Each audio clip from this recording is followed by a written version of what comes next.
Hello everyone and welcome to Mike's Classical Poetry page. On today's episode I will be reciting 10 classic sonnets from William Shakespeare, some of which you may recognize and some you may be hearing for the first time. In all, Shakespeare wrote 154 sonnets during his career, and if you've never read the full sequence from beginning to end, I strongly recommend it. Originally published in 1609, they have withstood the test of time and are, without a doubt, some of the finest examples of writing in the English language, or any language for that matter. So, without further ado, here are 10 classic sonnets from William Shakespeare.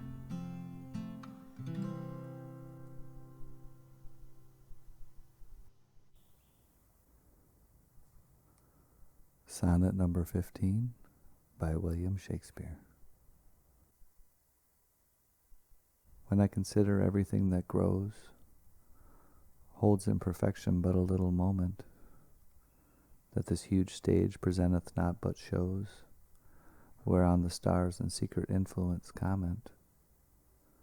When I perceive that men as plants increase, cheered and checked even by the self-same sky, vaunt in their youthful sap at height decrease, and wear their brave state out of memory, then the conceit of this inconstant stay sets you most rich in youth before my sight, where wasteful time debateth with decay, to change your day of youth to sullied night. And all in war with time for love of you, as he takes from you, I engraft you new.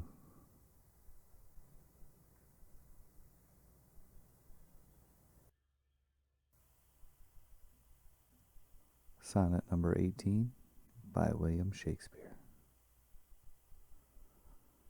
Shall I compare thee to a summer's day? Thou art more lovely and more temperate.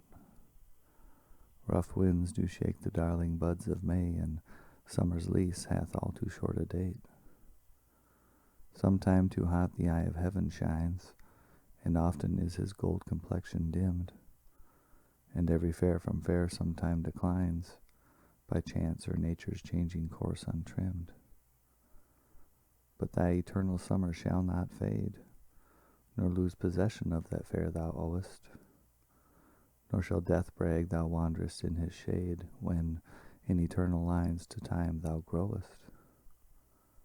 So long as men can breathe or eyes can see, so long lives this, and this gives life to thee.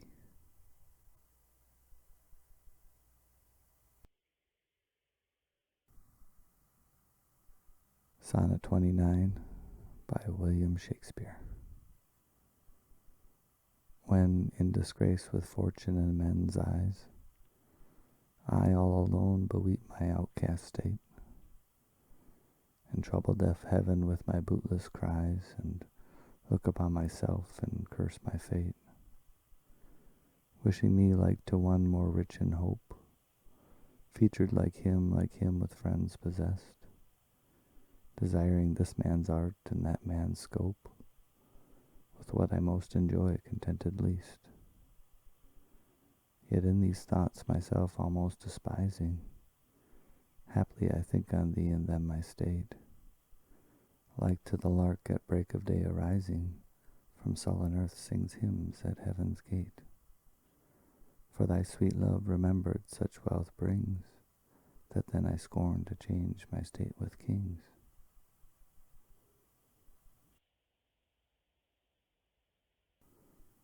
Sonnet number 60 by William Shakespeare. Like as the waves make towards the pebbled shore, so do our minutes hasten to their end, each changing place with that which goes before. In sequent toil all forwards do contend. Nativity once in the main of light crawls to maturity, wherewith being crowned, crooked eclipses against his glory fight, and time that gave doth now his gift confound.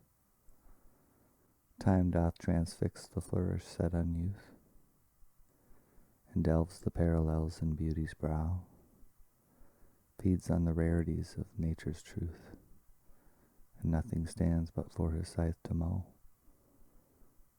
And yet to times in hope my verse shall stand, praising thy worth despite his cruel hand.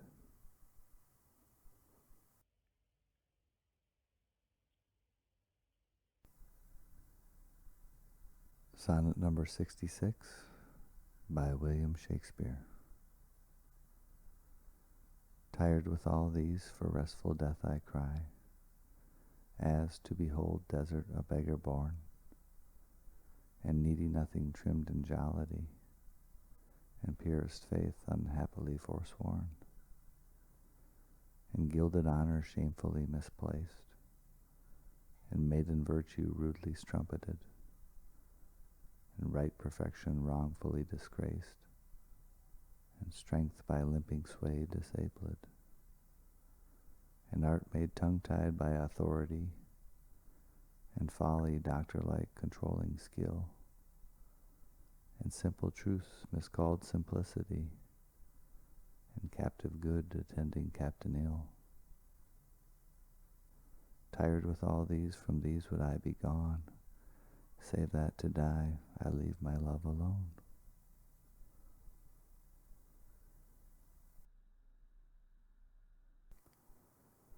Sonnet number 73 by William Shakespeare. That time of year thou mayest in me behold, when yellow leaves or none or few do hang upon those boughs which shake against the cold, bare ruined choirs where late the sweet birds sang. In me thou seest the twilight of such day, as after sunset fadeth in the west, which by and by black night doth take away, death's second self that seals up all unrest. In me thou seest the glowing of such fire, that on the ashes of his youth doth lie, as the deathbed whereon it must expire, consumed with that which it was nourished by. This thou perceivest, which makes thy love more strong, to love that well which thou must leave ere long.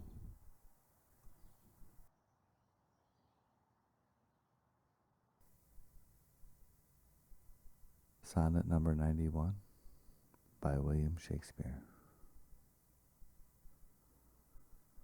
Some glory in their birth, some in their skill, some in their wealth, some in their body's force, some in their garments, though newfangled ill, some in their hawks and hounds, some in their horse. And every humor hath his adjunct pleasure, wherein it finds a joy above the rest. But these particulars are not my measure, all these I better in one general best. Thy love is better than high birth to me, richer than wealth, prouder than garments cost, of more delight than hawks or horses be, and having thee of all men's pride I boast. Wretched in this alone that thou mayest take, all this away and me most wretched make.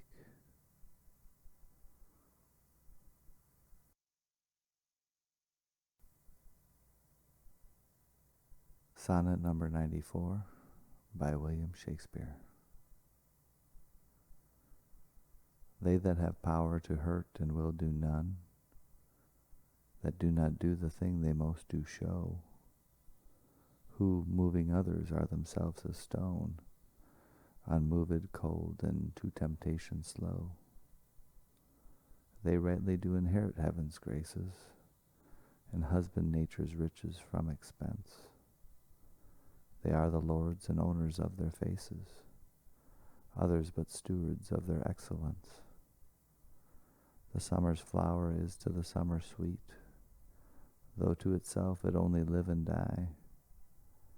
But if that flower with base infection meet, the basest weed outbraves his dignity. For sweetest things turn sourest by their deeds, lilies that fester smell far worse than weeds.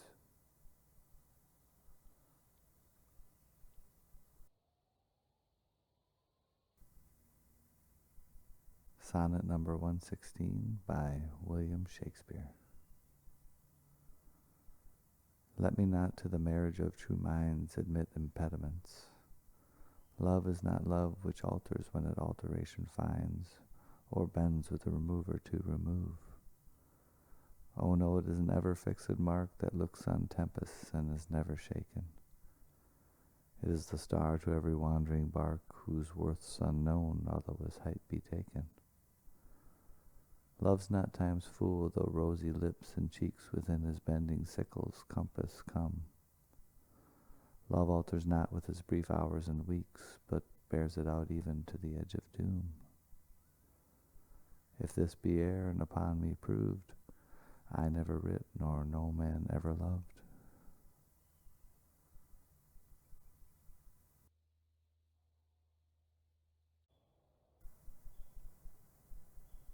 Sonnet number 128 by William Shakespeare. How oft when thou my music playest upon that blessed wood whose motion sounds, with thy sweet fingers when thou gently swayest the wiry concord that mine ear confounds. Do I envy those jacks that nimble leap to kiss the tender inward of thy hand, whilst my poor lips, which should that harvest reap, at the wood's boldness by thee blushing stand? To be so tickled they would change their state and situation with those dancing chips, o'er whom thy fingers walk with gentle gait, making dead wood more blessed than living lips. Since saucy jacks so happy are in this, give them thy fingers, me thy lips to kiss.